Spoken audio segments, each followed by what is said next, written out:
I paid off my stepson's debt, helped him start a business, and even put my name on the line for a loan. But when I showed up at his wedding, the usher looked confused and said, "There's no seat reserved for you." I stood there for a moment, then turned around and went home. What happened next was rather unexpected. I will tell you everything. First, let me quickly thank you for your continuous support. This means a lot to us.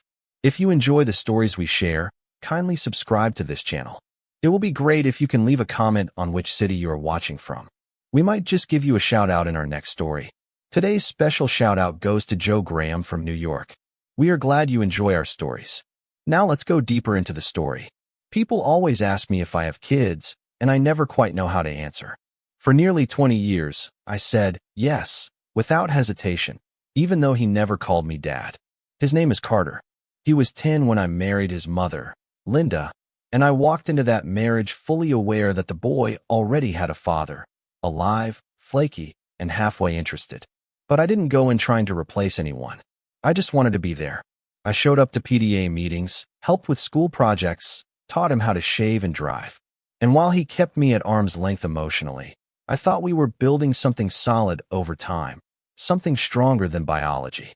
I wasn't trying to earn a title. I just wanted to earn a place in his life. It was slow. He'd grunt instead of talk, shrug instead of thank me. But I took it. I told myself love meant consistency, not applause. I remember the first time I saw him cry. He was 16, pacing the hallway, slamming his phone down every few minutes. Linda was working the night shift, and I was the one who had to ask what was wrong. "My dad forgot again," he finally said, voice cracking like the edges of a dam about to burst. "Prom pictures. He said he'd come." And just like that, the wall between us cracked open a little. I told him, "I'll take the pictures. I've got a real camera in the closet." He looked at me, red-eyed, and nodded. That night, I took photos of him and his date in the driveway, adjusted their ties and corsages, made jokes until they laughed. It was small, but it meant something to me. That was the moment I thought, maybe I mattered more than he let on. Maybe he just didn't know how to say it. Over the years, I helped him out of more jams than I can count. When he got 2 semesters deep into college and realized he couldn't afford the final payments, I paid the tuition quietly so he wouldn't get dropped. When his old Honda broke down in his 3rd year, I sold my motorcycle to buy him a used Toyota. Never told Linda what I gave up. Never asked Carter to pay me back. I figured I was investing in his future, and in some way, in our relationship.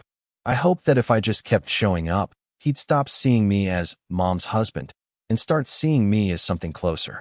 When he came to me with a business idea after college, a mobile auto detailing service, I didn't hesitate.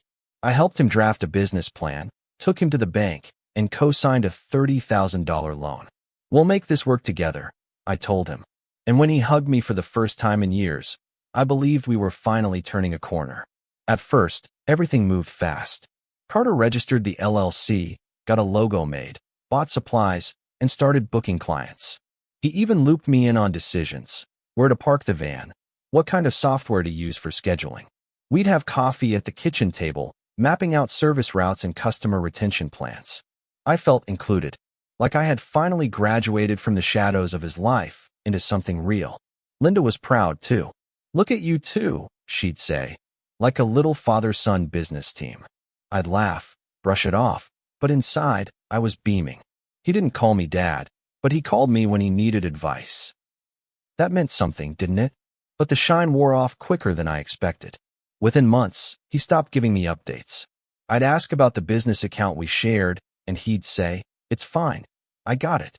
When I noticed charges that didn't align with the business, restaurant tabs, out-of-town gas stations, I asked him, gently, what was going on. He told me not to worry. "It's just a little personal stuff," he said. "I'll reimburse it." But weeks passed, and no money came back in. I brought it up again, and this time he snapped. "Do you not trust me? It's my business. I know what I'm doing." That was the first time I felt the line between support and being used start to blur. Still, I didn't pull back. Not yet. I told myself, he's young. He's stressed. He's learning. Then came the engagement announcement. Linda cried with joy, posted it all over Facebook. I congratulated him, shook his hand, even offered to cover part of the wedding, though he declined. Said they were keeping it small, just immediate family and close friends. I nodded, trying not to let the wording sting. When the formal invitation finally came, it was addressed only to Linda. Not Mr. and Mrs., just her. The envelope didn't even mention me. I brought it up, half joking, and Carter said, "It was probably just a printing mistake. You're obviously invited." I let it slide. Told myself I was being sensitive. I mean, I wasn't his real father. Maybe that's just how these things went. But in the weeks leading up to the wedding, I felt a distance grow between us, wider than before. He stopped dropping by. He didn't ask me to help with the rehearsal dinner, or the car, or any of the things he once leaned on me for. Linda said I was imagining things, but I knew better. You can feel when you're being phased out. It's like background music getting turned down slowly, so subtly you almost don't notice it until it's gone completely. I figured I'd show up, sit quietly in the back, clap at the right times, and go home.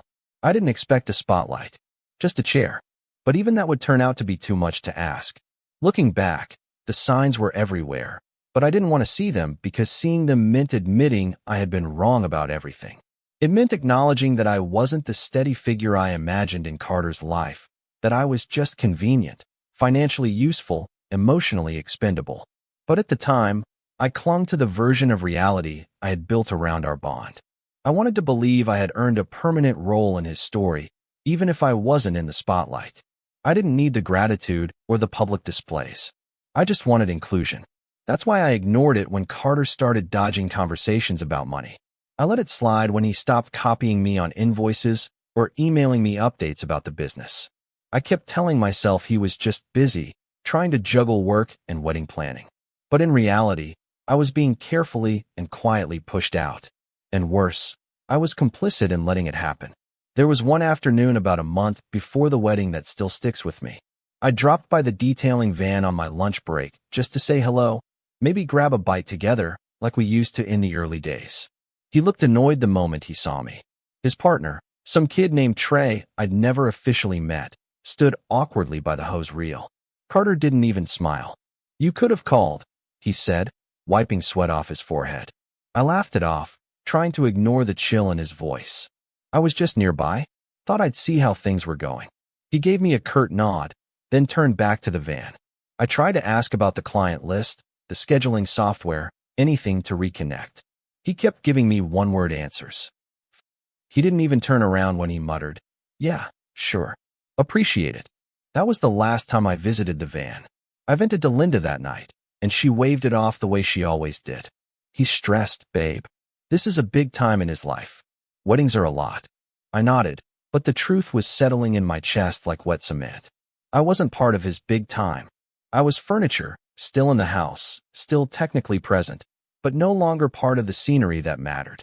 I started paying more attention after that. The wedding talk happened around me, never with me. Seating arrangements were mentioned vaguely, as if I'd figure it out when I got there. There was a group chat for family logistics that I was never added to. I asked Linda about it, and she said, "It's mostly for the bridesmaids and his dad's side. Don't take it personal." But how else was I supposed to take it? Every omission chipped away at me, and still, I kept holding on to hope. Maybe he was just bad at planning. Maybe he didn't know how to handle having two father figures. Maybe. I clung to those maybes like a life raft in rising water. One evening, about 2 weeks before the wedding, I overheard Linda on the phone with Carter. I was in the kitchen washing dishes, and she had her back to me, standing by the hallway. She laughed softly, said, "No, he doesn't know. He thinks he's walking in with me." My hands froze in the soapy water. I didn't say anything right then. I let her finish the call, dry and casual, like they were planning lunch. But as soon as she hung up, I asked, "What don't I know?" She looked caught off guard. "What are you talking about?" I stared at her, water dripping from my hands. "You said I don't know something. About the wedding." Her smile faltered for half a second, and then she went into that condescending tone people use when they think they're sparing your feelings. "Oh, it's nothing big. He just thought it would be easier if you weren't part of the ceremony. His biological dad is doing the walk-in, and Carter didn't want to complicate things." Complicate things. That phrase rang in my ears like a fire alarm. I was the complication. The man who paid for his debt, helped launch his career, co-signed his loan, and stuck around when his own father barely did. I was the part of his story he wanted to edit out for simplicity's sake. I felt heat rise in my face, and I said, more to myself than to her, he could have told me that himself. Linda sighed. It's his day, babe. Just let him have it. I nodded slowly, drying my hands on a dish towel, feeling something quietly collapse inside me. Not rage, not even heartbreak, just clarity. A cold kind of recognition that no matter what I did, I'd always be optional in Carter's life. Still, I planned to show up. I even bought a new suit for the occasion, a charcoal gray one with a crisp white shirt and a navy tie. Classy, understated. I told myself I'd smile, shake hands, and fade into the background like a good stepfather should. But deep down, I was praying for one small gesture. One moment where he'd look at me and say, thanks for everything. Just a seat, a glance, a nod. Anything to make the years I gave feel like they mattered. I had this twisted little hope that maybe there was a surprise planned, some last-minute honor, a toast, a reserved seat near the front. I imagined it so vividly I almost believed it. But as I folded the tie and laid it across my dresser the night before the wedding, I stared at my reflection and saw the lie for what it was. Carter didn't see me the way I saw him. He never had. I had spent 2 decades trying to earn a role that he was never going to give me. Not because I wasn't worthy, but because he didn't want to share the stage. And I had handed him every excuse not to. I kept giving, hoping love would eventually buy me a ticket to his inner circle. But in the end, I was always standing outside the door, knocking gently, waiting to be let in. I arrived at the church 20 minutes early, suit pressed, shoes polished, and a gift envelope in my inside jacket pocket that I debated bringing until the very last second. It had a check inside, $2,000, a quiet gesture I didn't want applause for, just something I thought a father figure would do. I remember sitting in my car for a long minute, engine off, watching guests file through the main entrance, smiling, dressed in pastel blues and soft grays. My name wasn't on the program. Linda had mentioned that casually over dinner the week before, like she was commenting on the weather, but I convinced myself that didn't matter. I was still family, still part of the picture. I just had to get through the day, shake a few hands, smile for a few photos. That's what I told myself. Over and over, like a mantra. Just get through the day. The moment I stepped inside the church, it felt like I had walked into someone else's celebration. People I barely recognized nodded at me politely, but there was no warmth behind their eyes. Linda was nowhere to be found. She'd gone early to help, of course, but no one came up to greet me, to usher me in or say, hey, you're with us. I adjusted my tie and approached the usher, a young guy with a clipboard and nervous eyes who looked barely old enough to vote. Hi, I said. I'm Carter's stepdad. Do you know where I'm sitting? He flipped through his list, scanning each row. His eyes paused, moved, paused again. Then he looked up at me with a soft, confused expression and said, I'm sorry, there's no seat reserved for you. I blinked. Just once. That's all I could manage in the moment. I thought maybe I misheard him. Maybe he meant there was no assigned seat, but I could still sit somewhere. I'm with the groom's family. I clarified, my voice quieter than I intended. Carter, I've helped raise him. The usher hesitated, shifted awkwardly, then motioned toward the middle pews. You're welcome to sit anywhere that's not marked. Those front rows are for immediate family and the wedding party. Immediate family. The phrase echoed in my chest like a gunshot. I looked past him at the front of the church. The groom's father, his biological father, was already seated 2 rows from the front, surrounded by people in suits and matching boutonnieres. There was no open seat beside him. No open seat anywhere near them. For a long second, I just stood there. People moved past me, brushing by as they found their places, laughing softly, exchanging whispered compliments about the bride's dress. But I was frozen, anchored to the floor by something heavier than embarrassment. It was grief. Raw, silent grief for a relationship I had convinced myself still existed. I realized, in that moment, that Carter had drawn a line in the sand, and I was clearly on the other side. No seat. The numbers stared back at me. His client deposits, expense reimbursements, subscription fees, all tied to the name we both had on the account. I transferred my remaining balance, about $8,400, into my personal checking. Then I called the bank and asked to place a hold on all outgoing funds. I'm a co-signer, I told the rep. I believe there's a breach of agreement. I'd like to freeze the account until further review. She walked me through the steps. I answered her questions calmly, almost coldly. When the call ended, I sat there for a long time, staring at the laptop screen, waiting to feel guilty, waiting for the wave of regret or second-guessing. But it never came. I poured myself a drink, bourbon, neat, and sat on the porch while the sun dipped behind the trees. The wedding was probably halfway done by now. They were probably cutting the cake, posing for photos, slow dancing under string lights with friends filming every second for Instagram. And I was sitting alone, but not lonely. Just tired. Tired of trying to be chosen. Tired of proving myself to someone who had already made up his mind. Linda texted me around 6:15. Hope you found your seat okay. Ceremony was beautiful. I stared at the message for a while. I thought about replying. I really did. But in the end, I just locked my phone and poured another drink. No one called that night. Not Carter. Not his new wife. Not even Linda again. The silence wasn't loud. It was clarifying. It said more than words could. I had been erased cleanly, efficiently, without confrontation or drama. Just a quiet crossing out. And the truth? I think part of me had known it was coming for a long time. I just hadn't wanted to admit it. The next morning, I woke up before the sun, the kind of early that makes the world feel still and unfinished. I sat at the edge of the bed, jacket from the night before still slung over the chair, tie half unwound like a scene I'd walked out of and left untouched. My mind wasn't racing. It wasn't even angry. It was clear, crisp, like something had finally settled inside me. There was no phone call waiting, no message from Carter. Not even a courtesy, hey, sorry we missed you. The silence was no longer shocking. It was confirmation.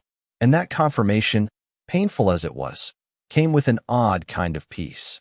I didn't need to guess anymore where I stood. He had shown me. Fully. Publicly. Without flinching. I brewed a pot of coffee and sat down at the kitchen table, my laptop open to the business dashboard. The freeze I had placed on the account was still active, and the notifications were already trickling in. Emails from the payment processor about failed automatic transfers, a bounced payment to the mobile POS company, a declined recurring marketing subscription. Carter would know by now. If not that morning, then by afternoon. He'd see the financial veins of his business had clamped shut. I waited. All day. Nothing. Not a call.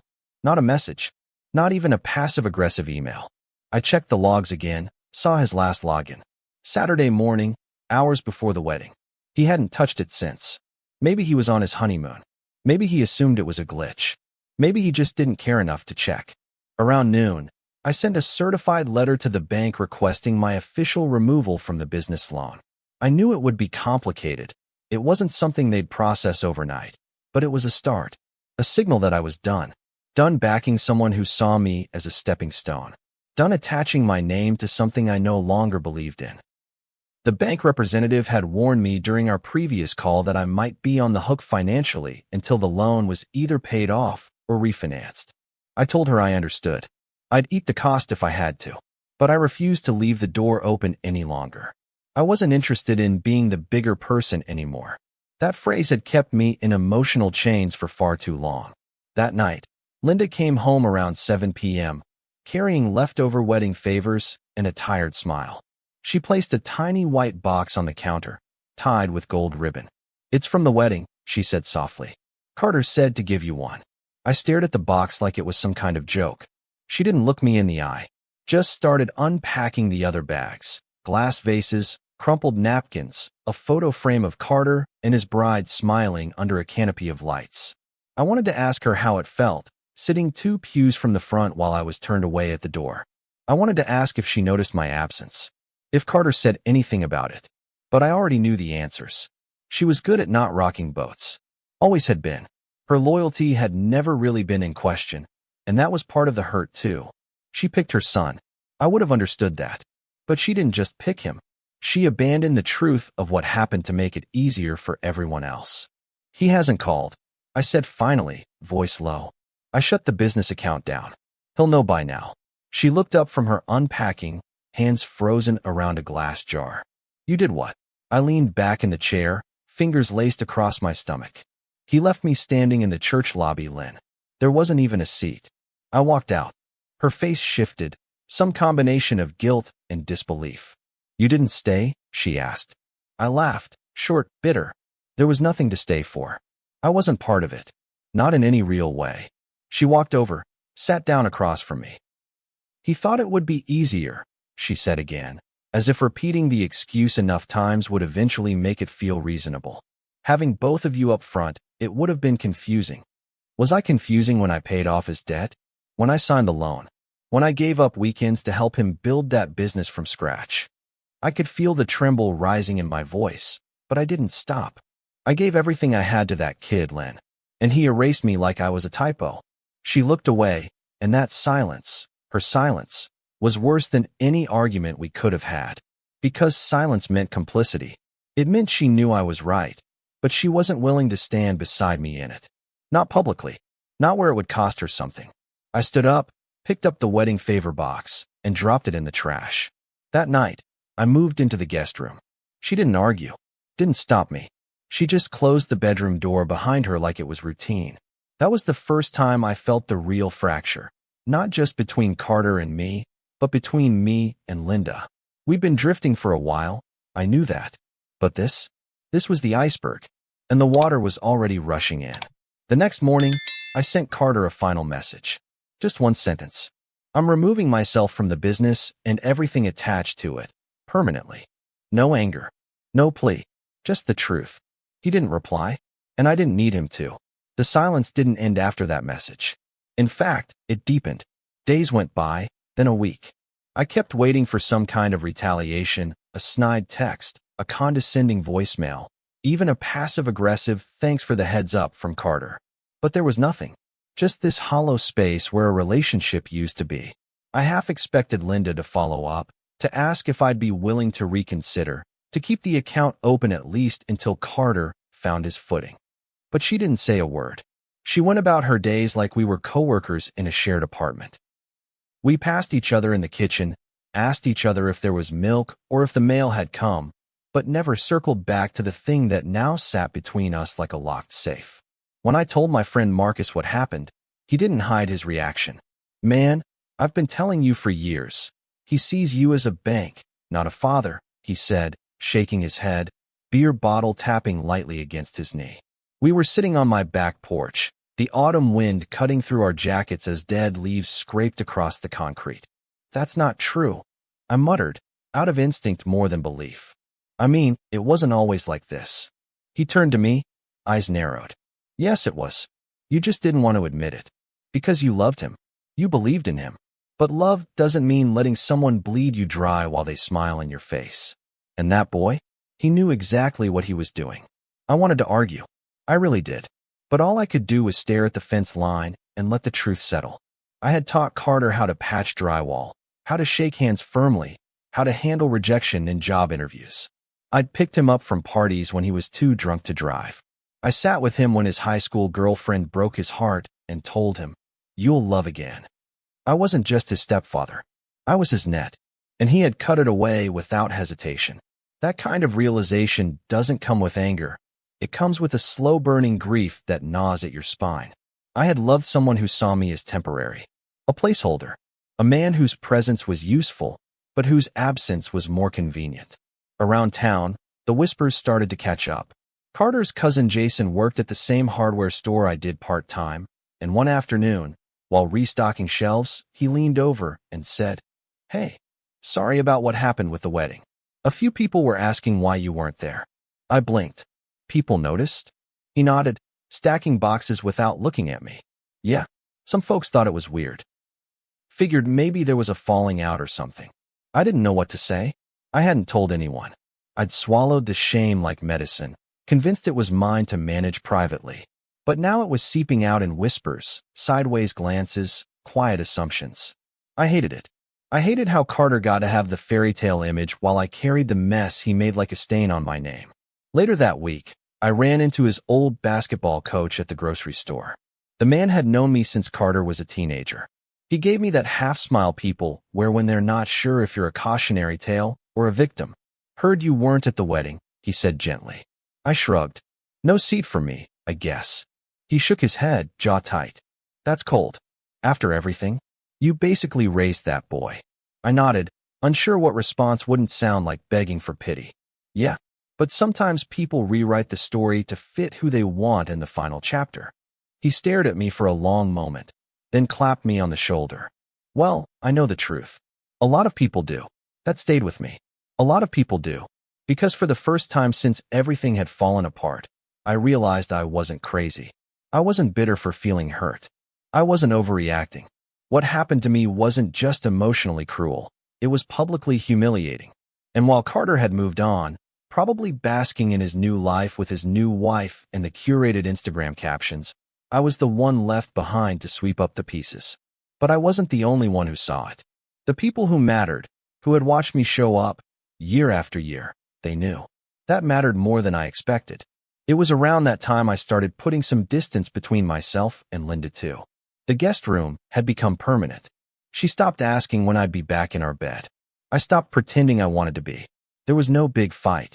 No yelling. Just this slow unraveling, like a sweater tugged loose thread by thread. She loved her son more than she loved fairness. And I couldn't fault her for that.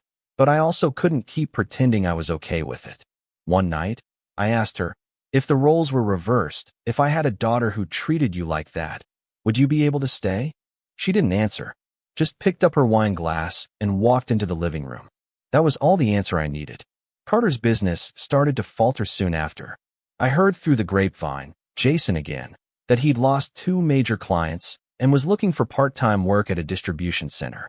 The detailing van was spotted on the side of the road more than once, tools missing, the logo starting to peel from the doors. I didn't celebrate it. I didn't gloat. But I also didn't rescue him. Not this time. Because sometimes letting someone fall is the kindest thing you can do for both of you. He had made his choices. Now he could live with them. 6 months passed. Quiet, slow, and strangely clean. I didn't hear from Carter. Not once. No call. No email. Not even a forwarded invoice or question about the loan that still technically bore my name. It was like he'd scrubbed me from his world completely, which, to his credit, was exactly what he seemed to want. I hadn't chased him. I hadn't responded to the silence with noise. I just stopped. Stopped asking, stopped hoping, stopped standing in the wings waiting for the curtain to lift so I could play my part again. And as the weeks turned into months, something surprising happened. I started to feel okay. Not healed, not forgetful, but okay. There's a difference. Okay is what happens when the ache in your chest stops trying to bargain for a different ending. It just accepts the one it got and figures out how to live with it. I sold the detailing equipment we'd bought together. Stored it all in the garage for a while. Pressure washers, buffer kits, canisters of wax I'd once researched for hours like I was planning a scientific experiment. I'd cataloged every receipt, every serial number, convinced it would be useful someday when we expanded. But someday never came. So I listed it all online, piece by piece, and watched strangers drive off with what was left of our dream. The money didn't matter. It was the empty shelves that hit me hardest, the bare concrete where something used to sit that had once felt full of promise. But even that ache faded eventually. Like all ghosts, it stopped knocking once I stopped answering the door. I started doing small things for myself again.